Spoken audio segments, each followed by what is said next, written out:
We're back in the Veterans Memorial Coliseum. This is Ken Brew. My partner is Mike Galloway, and we are all set, Mike, for the battle of the monster trucks. We've got 3 good ones tonight, and the first out of the chute will be the boss, Robert Parker, Huntsville, Alabama, or I should say Arizona is home.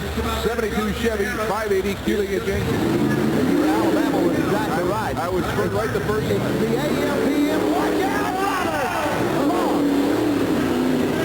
Whoa, are we looking tall? Makes it. Watch out, Robert. You're in trouble. He got it a little sideways and spun it. When he did, he got up on the dirt, and that's always exciting. It's Chris Roberts' trigger. He is leaning on it. Oh. Back on the throttle across the finish line. We'll get a time, Ken. Nicely done. Very nicely done. It had to be more than a little bit exciting for Robert Parker. It was unbelievable, the distance and the height he got out of him when he went his first run. Then he got into a little bit of a broadside, tires bit on the dirt, and when that happened, we saw the truck almost get on side. But he saved it. Watch him as he comes over the second set of cars. It's just come off that hard spin. Now, look at him climb. Right up in the air and down on the other side. Smashing it. All these trucks, this truck owned by Stephen Meredith Dolton, and they always do a great job with the AM/PM boss. Yes, they do. Always great to see the underbelly of those monster trucks. Here's a man that'll show you the bottom side of one of them in a heartbeat. Gary Starton. Gold Bandit 2 from Modesto, California. It's a 72 Chevy. About 1,200 horsepower in this puppy. Gary's a former rodeo cowboy. 580 cubic inch supercharged Chevrolet. Arch car, automatic transmission in it. Planetaries on all 4 corners. Jim Reed, Max Miller, creating the truck. Let's see what Gary does. Look out. This guy is a pro. This is a new truck for him this year, and he has really put the truck through the paces. He is unbelievable at the control that he has on this truck. The cars went away. He's a wizard. He's a sorcerer. He's a Skull Bandit. He's great. Beautiful job. When he hit the cars on the number 2 side, the second set of cars, they just scattered on him. Here he comes. Let's watch the first set. Yeah. And then they do basically the same thing. Look at them. They're coming apart on him. Bam. They just go every which way and smash on the throttle immediately. Then he sets both sets of tires, steering the front and rear in a good turn. Here's another shot of him coming around and getting ready for the second set of cars. Now you can get a good ground level shot of him. Look at the cars come apart. Gary with a great job landing back on the throttle across the finish line, and in great style. Nice piece of driving as he came through the first set of cars over the dirt. Well, here's a tall puppy, so high too, about 14 feet tall, a little roadster in this one.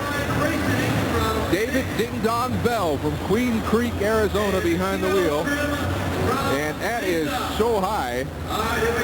Crushed topless. It is a convertible Toyota. Runs the bigger set of tires, the 77s on it. Look out. Wow. The truck is, the bigger tires on those tires probably weigh 400 pounds a piece more than the 66s that we saw on the other 2 trucks. And he doesn't have rear steering. Oh, that's going to hurt. And that's why you think he has to back up to get lined up again. No rear steering on it. So the straight axle on the back end. Has to do all the steering in the front. That's got to hurt. Nice driving, but all the problems he had lining up for the second set of cars will cost the So-High 2 in this round of the monster truck competition.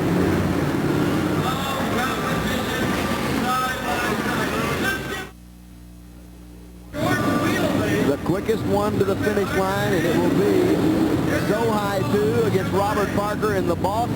Gary Darton will draw by. He will come back and run the winner of this for the championship.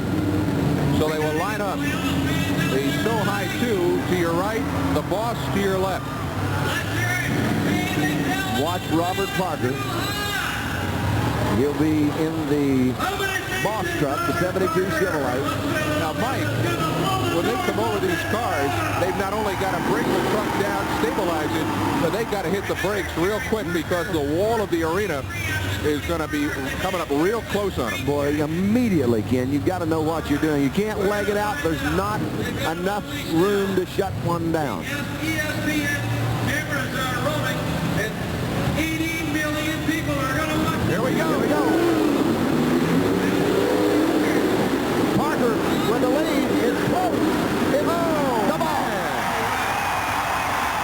It's the boss. Not by a lot, but by enough. Well, the rear steering was not a huge factor in that particular event. No, and the boss was equal to it nonetheless. This truck out of Golden State pickup parts, and they do a great job. Watch it. They're close right here. Very close. Robert Parker maybe on the cars a little earlier, and Parker comes down hard and on the throttle carrying it. There's where Parker wins it as he mashes the throttle a little bit more to pull it off. Beautiful job on Robert Parker's part. Nicely done, and the boss goes to the final and championship round against the Skull Bandit. The Bandit with the bye in round 2. Now it's the Bandit against the boss for the big enchilada. Well, you'd think the Bandit would have a little bit of an advantage over the boss. Both the trucks built by the same man. The Bandit with the bigger of the two motors and the supercharged engine also. So Gary might have a little bit of advantage. Gary's truck has been out since December last year when they premiered the truck in Las Vegas, and the boss truck's been around, usually driven by Meredith Dozen. A lady usually drives the truck. Robert's handling very well tonight. Gary smokes him off the line. Bandit in the lead. Oh, catch him. Let's see who's it gonna be. Oh man, I think it was the Bandit. It looked like Gary had it. It is the Bandit. Jim Harris, United States Hot Rod Association, says that this man right here in the middle of your screen is the winner in the competition tonight, and what an outstanding job he did. A beautiful job. Gary Sarton, there he is, waving to the crowd. Off comes the protective collar, and the helmet will follow. Gary Sarton has won the Battle of the Monster Trucks inside the Skull Bandit. A very quiet young man that lets the truck do the talking for him. Let's watch him. Look at him on the throttle immediately. He jumps Parker out of the hole a little bit. Parker gets into it, and Gary up on the cars. Now Parker's behind. Gary's coming off, but Robert Parker makes a run for it right at the finish line. Parker on the throttle hard. He's making a blast for it, but you see that it's the Skull Bandit right at the finish line, and not by much, Ken Bruce. Mike Galloway, what an evening of truck pulling and monster truck action we've seen. We always have a good show in Phoenix, and tonight was no different. Gary Sarton is the man of the hour. Well, the Budweiser U.S. Hot Rod Association Truck and Tractor Pull Championships, featuring the Battle of the Monster Trucks, has been brought to you by Budweiser. Beechwood Age for that distinctively clean, crisp taste that makes Budweiser the king of beers. For all you do, this Bud's for you. Now this is Ken Bruce speaking for my partner Mike Galloway and for our producer-director Tom Williamson, reminding you that this has been a presentation of Bud Sports, aired through the facilities of ESPN. So long, everybody.